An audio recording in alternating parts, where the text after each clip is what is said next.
and welcome to our home group. Glad you're with us. Hey, I love traveling to Israel.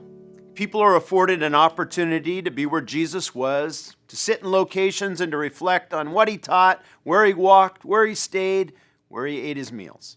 It's a powerful thing to walk in the steps of Jesus. It's not reserved just for those who want to travel to Israel. The book of Mark is a focus of this new study that we're starting in our home groups. Mark gives us an account of what Jesus did, where he went, who he interacted with, the lessons he taught, and the priorities that governed both his life and his ministry. In this study, we're going to walk in the steps of Jesus.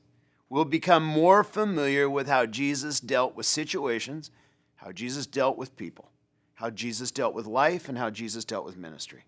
Tonight, I want to start this series by introducing you to a couple of principles that were important in the life and the ministry of Jesus. Principles that are demanded in our lives, in our homes, in our finances, and the ministries that we lead. If we're able to be effective, we're going to have to be like Jesus.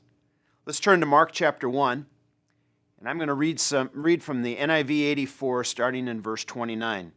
As soon as they left the synagogue, they went with James and John to the home of Simon and Andrew. Simon's mother-in-law was in bed with a fever, and they told Jesus about her.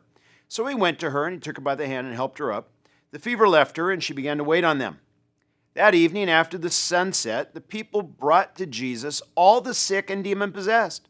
The whole town gathered at the door, and Jesus healed many who had various diseases. He also drove out many demons, but he would not let the demons speak because they knew who he was.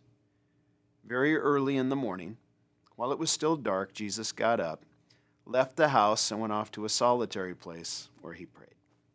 Simon and his companions went to look for him, and when they found him, they exclaimed, "Everyone is looking for you." Jesus replied, "Let's go somewhere else, to near my villages, so I can preach there also. That's why I have come." So he traveled throughout Galilee, preaching in their synagogues and driving out demons.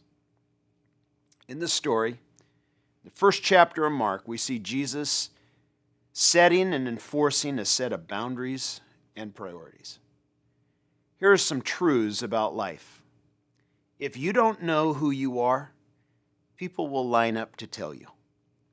If you don't know what your life is about, people will help you with that one too.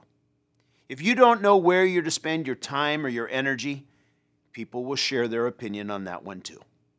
Jesus had no trouble knowing who he was, where he was going, or what his life and ministry were about. In this story, after long hours of ministry in the synagogue, in the home of Simon and Andrew, after the dark happened, the entire town gathers at the door with sick and demon-possessed. Jesus is finally, after delivering these people, allowed to stop and rest. Verse 35 clearly says that in the morning, early, while it was still dark, he goes off to a solitary place to pray. He needed to get away from the crowds. He needed to get away from the house. Priority number one, no matter how long or demanding yesterday was, that did not disturb his quiet time with the Father.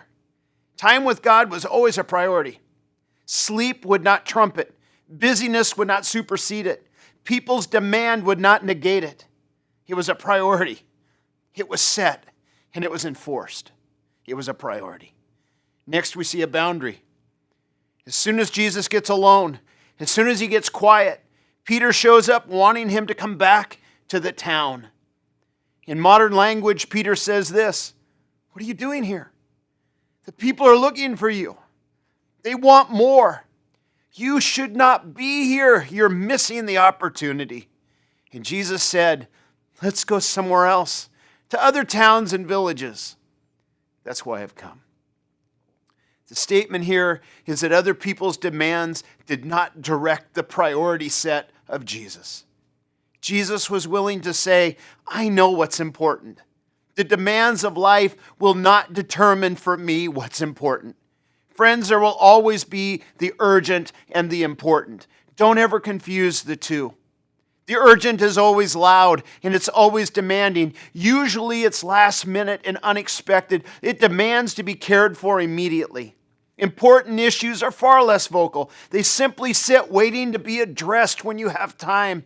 That's how somebody can ignore the important assignments of family, running to the aid of people who are calling at the last minute for their help. In this snapshot, we see an interesting truth. The demands of the crowd did not dictate the priorities or the activities of Jesus. In the second chapter of Mark, we see Jesus show further understanding of priority. In verse 15 through 17, this story is recorded. While Jesus was having dinner at Levi's house, many tax collectors and sinners were eating with him and his disciples, for there were many who followed him. When the teachers of the law, who were Pharisees, saw him eating with the sinners and the tax collectors, they asked his disciples, "Why does he eat with tax collectors and sinners?" On hearing this, Jesus said to them, "It is not the healthy who need a doctor, but the sick. I have not come to call the righteous, but sinners." Once again, the idea, this is why I'm here. This is what I'm about.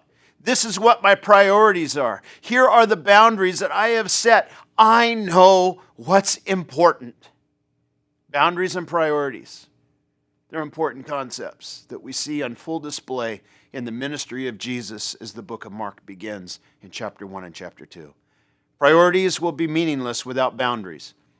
Your yes means nothing if you don't have the ability to say no. Boundaries keep the urgent at bay and embrace what's important. Priorities and boundaries are the first two essential aspects that we see in the life and the ministry of Jesus, the first areas we need to follow in the steps of Jesus. Jesus had 3.5 short years of ministry. No time to waste. No time to do what other people demanded, what the urgent demanded. He only had time to do what's important. My friend, can I suggest to you that your life and time are so short and so valuable that you need to walk the way that Jesus walked. You need to walk in the steps of Jesus, knowing your priorities and having the guts to set boundaries to protect those priorities. God bless you as you go to discussion.